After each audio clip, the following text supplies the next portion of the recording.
ओम परमात्मने नमः। आज मैं संत रविदास जी के विषय में कुछ बातें कहने जा रहे हैं। ये जाति के हरिजन थे और भक्त भी थे। ये अपने कार्य में ही भक्ति किया करते थे।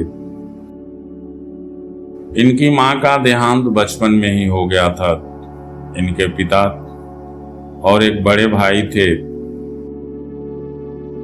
एक दिन इनके पिता 5 जोड़ी जूते दिए बाजार में बेचने के लिए,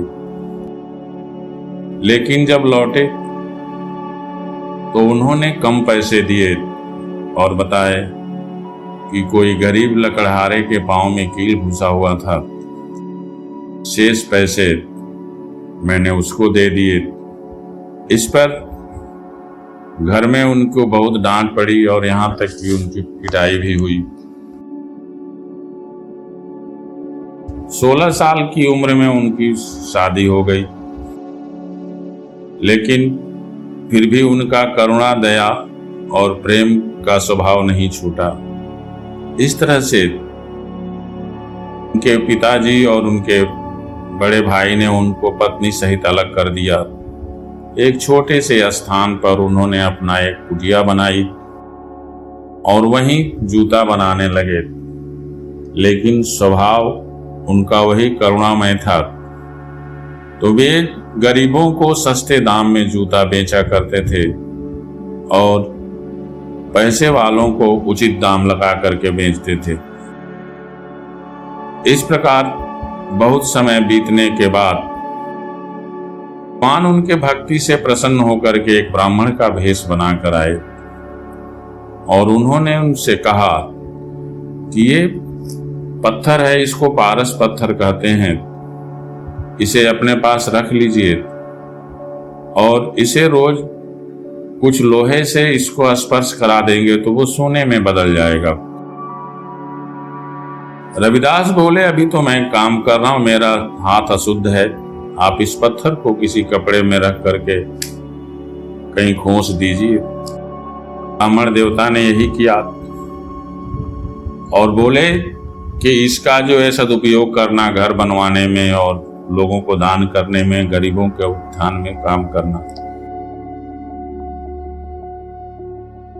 कुछ समय के पश्चात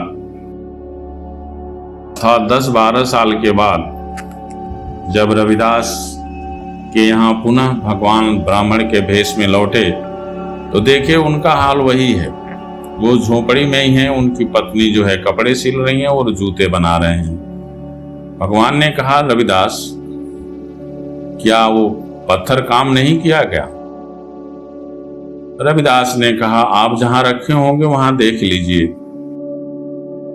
भगवान ने देखा तो पत्थर वहीं का वहीं रखा हुआ था। भगवान बोले, धन्य हैं आप, आपको ना तो अपने शौर्य की चिंता है, ना तो आपको अपने प्रसिद्धि की चिंता है, क्योंकि आप जानते थे कि अगर मैं ये सब काम करूंगा तो हमारी झूठ मूठ में प्रसिद्धि हो जाएगी। भक्ति का उदाहरण आपने प्रस्तुत किया है। हम लोगों के पास तो अहंकार ही होता रहता है, थोड़ी सी भक्ति कर लेते हैं तो अहंकार हो जाता है।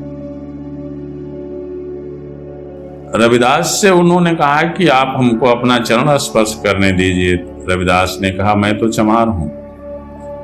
भगवान बोले, अरे भाई, सबसे बड़े ब्राह्मण तो तुम ही हो, क्योंकि विद्या और अविद्या दोनों को तुमने पार कर लिया है। इस पर रविदास बोले कि आपका पारस जो है हमारे पसीने के बराबर नहीं है। उन्होंने एक लोहे का औजार जो है पसीने से लगाया और वह सोने में बन गया। फिर उन्होंने उसको कुएं में फेंक दिया और लोहे के औजार से ही काम करने लगे। धन्य है नारायण, ऐसे ही लोगों के पास जाते हैं। रविदास के चमत्कार की बहुत सारी कहानियां हैं। सबसे मुख्य बात यह है कि उनके सिद्धांत को मीराबाई ने अपने जीवन में अपनाया। जब मीराबाई साधना के लिए किसी पुरुष गुरु के पास गईं, तो किसी ने उन्हें शिष्यत्व नहीं प्रदान किया। मीराबाई ने कहा, हमारी नजर में तो कृष्ण को छोड़कर दूसरा कोई पुरुष है ही नहीं। फिर भी उन्होंने संग दोष का उदाहरण दे करके उनको शिष्यत्व नहीं दी।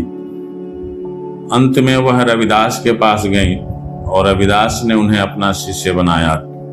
इस प्रकार अपने कर्म करते हुए भी इतनी बड़ी भक्ति की जा सकती है जैसे संत रविदास। उनका ना तो किसी उच्च कुल में जन्म हुआ था, कुछ नहीं, तो इसलिए भक्ति किसी जाति या किसी कुल की जो है वो धरोहर नहीं है। जो भी भक्ति करेगा ईश्वर उसको मिल जाएंगे। जय माता।